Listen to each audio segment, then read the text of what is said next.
चलिए दोस्तों, आज हम पढ़ रहे हैं हिंदी व्याकरण में अलंकार। देखिए, सबसे पहला प्रश्न जो हमारा आता है, अलंकार किसे कहते हैं। उत्तर में लिखा हुआ है, काव्य की शोभा बढ़ाने वाले शब्दों को अलंकार कहते हैं। देखिए, इसका मैं एक उदाहरण भी आपको बता देता हूँ कि जिस प्रकार वस्त्र तथा आभूषण स्त्री की शोभा बढ़ाते हैं, ठीक उसी प्रकार शब्द भी अलंकार की शोभा बढ़ाते हैं। ठीक है। इसका नेक्स्ट क्वेश्चन है अपना, अलंकार कितने प्रकार के होते हैं। देखिए, अलंकार मुख्य रूप से 3 प्रकार के होते हैं। पहला है आपका शब्द अलंकार, दूसरा अर्थ अलंकार और तीसरा होता है हमारा उभया अलंकार। देखिए, बात करते हैं, अगला प्रश्न है हमारा, शब्द अलंकार किसे कहते हैं। ठीक है, तो शब्द अलंकार के उत्तर में लिखा हुआ है, जब किसी काव्य रचना में शब्दों के कारण चमत्कार होता है तो उसे शब्द अलंकार कहते हैं। ठीक है, और जब किसी काव्य रचना में, अगला प्रश्न हमारा, अर्थ अलंकार किसे कहते हैं। जब किसी काव्य रचना में अर्थों के कारण चमत्कार होता है तो उसे अर्थ अलंकार कहते हैं। ठीक है, अगला हमारा दिया हुआ है प्रश्न कि अर्थ अलंकार किसे कहते हैं। जब किसी काव्य रचना में, देखिए, अर्थों के कारण चमत्कार हो, अर्थ अलंकार कहलाता है। उभया अलंकार किसे कहते हैं। जब किसी काव्य रचना में शब्द तथा अर्थ दोनों के कारण चमत्कार हो तो वहाँ हमारा कौन सा अलंकार होता है, उभया अलंकार होता है। अगला प्रश्न दिया हुआ हमारा, शब्द अलंकार के भेद।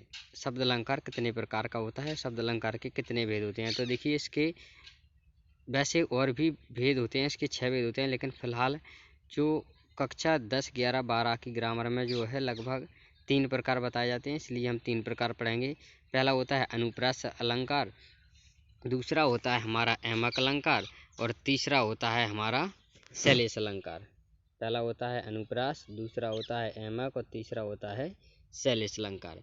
देखिए, पहला हम पढ़ रहे हैं अनुप्रास अलंकार क्या है, यानी कि अनुप्रास अलंकार किसे कहते हैं। तो देखिए, जब किसी काव्य रचना में एक ही वर्ण बार बार आए तो वहाँ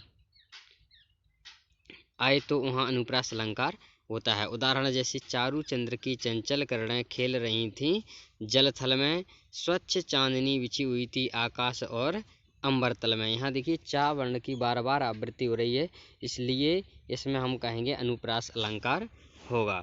अगला हमारा एमक अलंकार, जब किसी काव्य रचना में, देखिए अगला हमारा एमक अलंकार, जब किसी काव्य रचना में एक ही वर्ण 2 या 2 से अधिक बार आए तथा अर्थ अलग अलग निकले तो वहाँ एमक अलंकार होता है। जैसे, कनक कनकते सौगुनी मादकता अधिकाय, या खाए बोराए जग बा पाए बोराए। यहाँ पर कनक कनक शब्द 2 बार आया हुआ है और दोनों बार इसका अर्थ अलग अलग निकला है। मतलब एक बार कनक और 2 बार कनक शब्द आया हुआ है, लेकिन अर्थ इसका प्रत्येक बार अलग अलग निकला है। पहले एक कनक का अर्थ होता है सोना, एक कनक का अर्थ क्या होता है, सोना, और दूसरे कनक का अर्थ होता है हमारा धतूरा।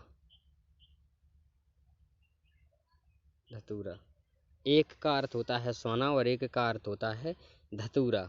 ठीक है, अगला देखिए, अगला दिया हुआ है हमारा शैलेश अलंकार।